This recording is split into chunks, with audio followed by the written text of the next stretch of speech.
years now, fans of Tudor have been hoping that the brand would make an updated version of their Snowflake Submariner, and I'll be honest, I didn't think it would ever happen. But it's exactly what we've got with the new Pelagos 39. The newest entry into the Pelagos range hits all the right notes, and as a result, it's got Tudor's fans well and truly excited.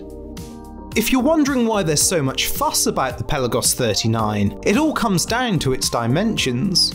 For many people, myself included, the older Pelagos model is too chunky, with a case that's 42mm wide and 14.3mm thick.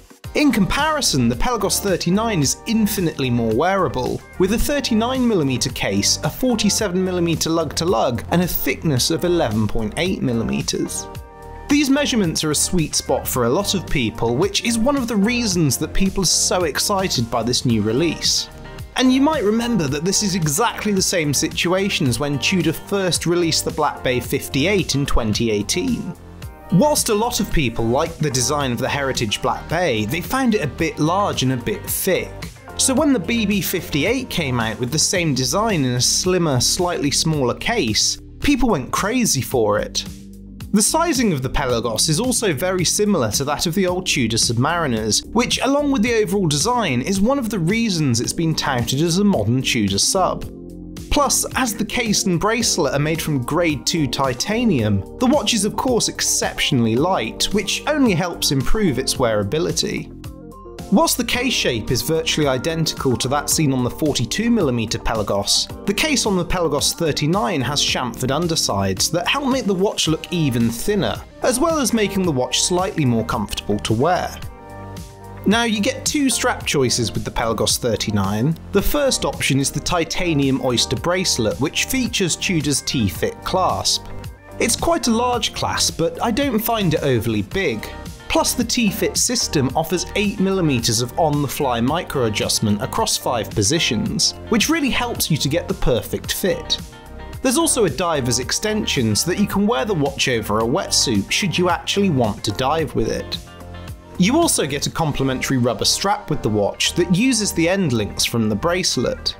The rubber is very soft and exceedingly comfortable, and I have a hard time deciding whether I prefer this strap or the bracelet.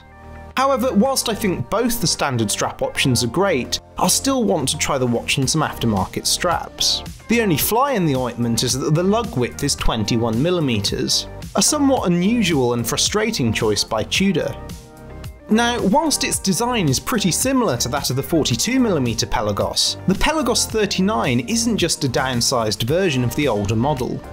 The new model retains the toolish all-brushed case finish seen across the entire Pelagos range, but changes up the other elements enough to make the watch feel fresh.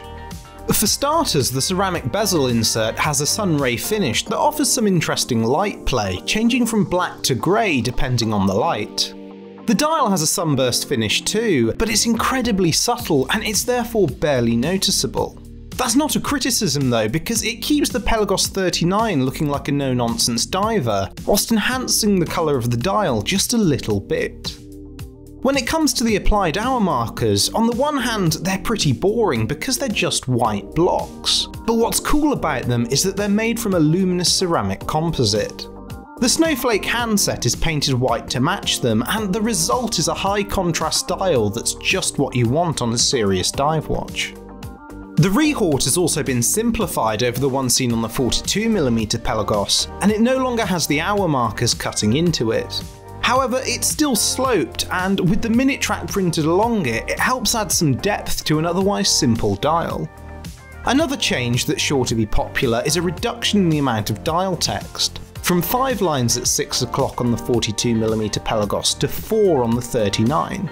4 lines are still quite a lot, but by making the word Pelagos a vibrant cherry red, Tudor has made the dial feel more balanced, and the pop of colour is a welcome addition to the otherwise monochrome watch. Of course, given how similar in size the Pelagos 39 is to the Black Bay 58, and that both watches are divers, a lot of people are comparing the two. And whilst in many ways they do fill the same niche, I feel that they each give off very different vibes. With its domed crystal, polished surfaces and gold accents, the Black Bay 58 of course feels vintage, but also quite dressy. In comparison, the Pelagos 39, with its monochrome colour scheme and brushed finish, feels very contemporary and toolish. In my opinion, both watches are approaching the same role from different angles, and though there are a lot of similarities between the two, they couldn't feel more different from one another. When it comes to the specifications of the Pelagos 39, it's obviously a very capable dive watch. The biggest talking point around the watch's specifications is that in order to achieve the thinner case, Tudor has omitted the helium escape valve found on the 42mm model and lowered the depth rating from 500 meters to 200. It's a change that makes no practical difference to 99.9% of people, and if the trade-off for a more wearable case size was a lower water resistance, then that's a sacrifice I'm willing to make. On top of that, the Pelagos has the usual features you'd expect to see on a diver, with a flat sapphire crystal and a screw-down crown. The unidirectional bezel has 60 clicks and the action is buttery smooth. As with the Pelagos FXD, both the crown and bezel edge have been redesigned to feature more aggressive knurling that makes them easier to manipulate, and the bezel is slightly wider than the case for the same reason. The lume is absolutely fantastic and lasts for ages. If I had to nitpick, I'd say that as the markers are solid blocks of lume, they charge more easily than the hands, but overall the dial is still really easy to read in the dark. Inside the Pelagos 39 is Tudor's caliber MT5400, an automatic movement with 27 joules, a 4Hz beat rate and a non-magnetic silicon balance spring. The movement also features a 70-hour power reserve and is a COSC certified chronometer. In fact, Tudor regulates the movement to be better than COSC standards, and they state that the movement will be accurate to within -2 and +4 seconds per day. Though I'm unashamedly a Tudor fanboy, if you saw my review of the Tudor Ranger, you'll know that I'm not afraid to call the brand out when I think that they've made a mistake. But fortunately, the Pelagos 39 is a complete home run for the brand in my opinion. It offers all the functionality the average person would need in a diver in an extremely sleek and versatile size that's going to appeal to a wide range of people. On top of that, the design is channeling the spirit of the vintage Tudor subs, and for all intents and purposes acts as a successor to those classic models.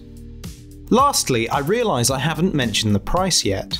The Pelagos 39 is £3,500 or $4,400 US, which is only £500 more than the Black Bay 58.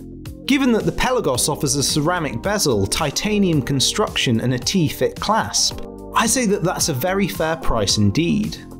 All of which is why I'd go so far as to say that this is probably the brand's biggest release since the original Black Bay 58.